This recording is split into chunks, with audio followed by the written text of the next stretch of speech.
Vous êtes celui par qui le scandale arrive.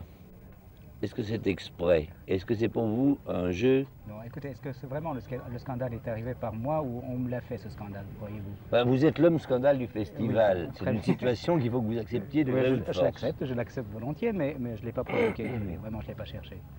Je l'ai pas cherché. Mais quand vous avez fait votre film, vous avez voulu qu'il soit scandaleux. Oh, j'ai voulu qu'il soit surtout rigoureux, sans concession, et chaque fois, il me semble qu'on fait des choses rigoureuses et sans concession, elles provoquent le scandale. Non conformistes et qui bousculent certaines règles, disons même de règles esthétiques même, sans aller jusqu'au social ou au-delà, ça provoque toujours le scandale.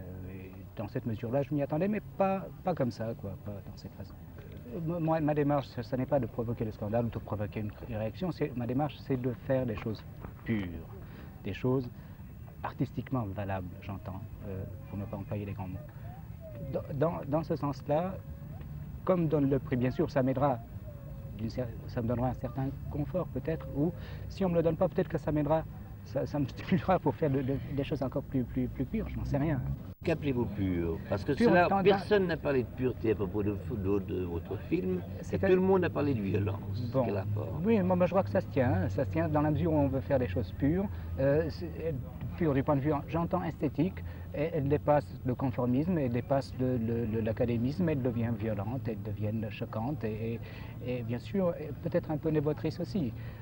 Alors je voudrais aller vers un renouveau, ne pas revenir à des choses déjà faites, quoi. Est-ce que ce sont des choses purement esthétiques ou sociales? Ah oui, que vous enfin, cherchez?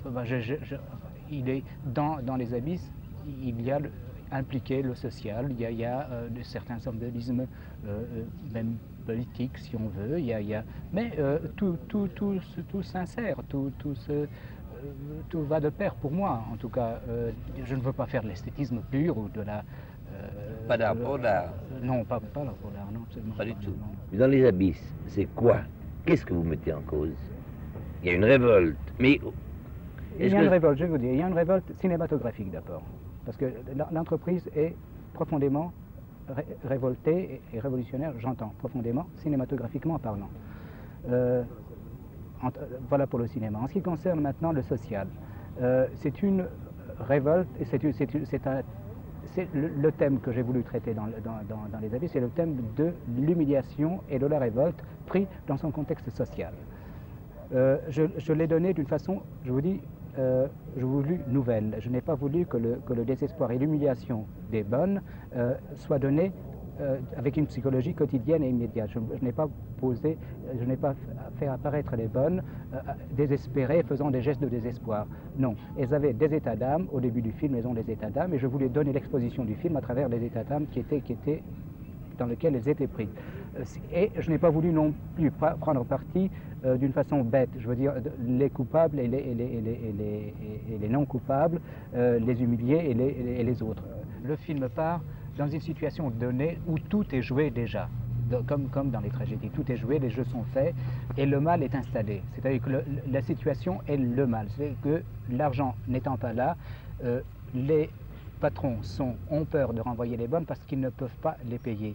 Les filles se sentent bien dans cette situation, elles ne sont pas payées, elles peuvent faire ce qu'elles veulent. Elles se sentent bien. Elles se sentent bien dans la situation, oui. Parce qu'elles peuvent bousculer les patrons, elles peuvent les chahuter, etc. Mais il y a tout de même la menace d'être renvoyées. Elles le sentent, c'est cette menace, elles sont désespérées de cette menace. Bon, elles sont donc désespérées au départ. Mais dès l'instant où l'argent arrive, où la maison est vendue, où les patrons deviennent de vrais patrons, où ils sont assurés dans leur classe sociale, ils humilient alors mais réellement les bonnes en tant que bonnes. Ils obligent les deux filles à venir travesties, grotesquement habillées, servir le café. Quand monsieur signe, il s'est montré lâche et veule pendant tout avant le film, jusque-là, et dès qu'il a senti l'argent, il est insolent, grossier, agressif. Il pousse la fille, il dit « et je signe », la regarde sur le nez.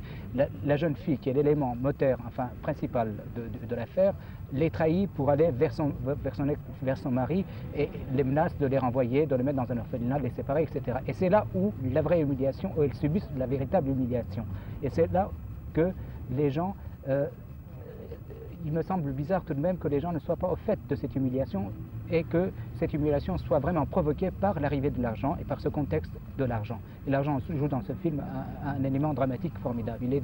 L'argent est un élément dramatique formidable. Mais presque tous les jurés ont de l'argent. Et alors, n'ayez pas peur que ça joue. Eh bien, je ne sais pas.